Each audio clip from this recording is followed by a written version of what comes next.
Welcome, my friend.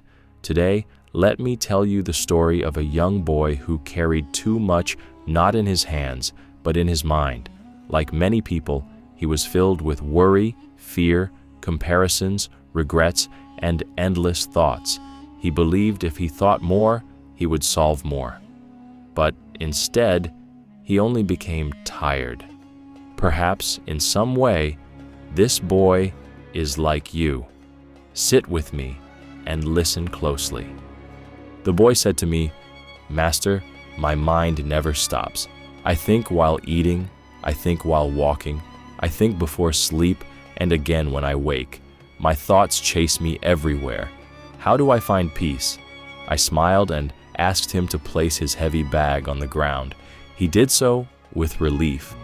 Then I said, "Your shoulders are grateful when you put down weight. Why should your mind be any different?" The boy looked confused. I poured tea into his cup until it spilled onto the table. The boy quickly said, "Master, stop.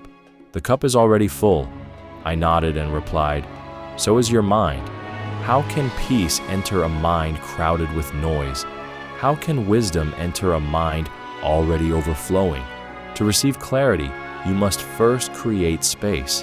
I took the boy to the river and said, "Watch the water."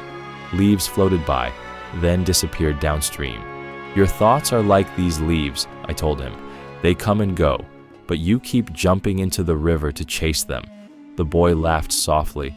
"For one moment," I said, "do nothing, just watch." He sat in silence. The wind moved gently. Birds sang nearby. For the first time in many months, he breathed deeply. Days passed, and the boy practiced each morning. He stopped fighting every thought. He stopped feeding every fear. He stopped carrying yesterday into today. Slowly, his face changed. His eyes softened. His steps became lighter.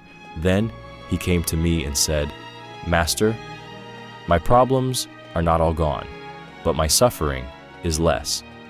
I smiled and replied, "Because peace does not come when life becomes silent. Peace comes when the mind becomes still." My dear friend, many people live like that boy. Their minds are full of worries about tomorrow, pain from yesterday, and noise from the world.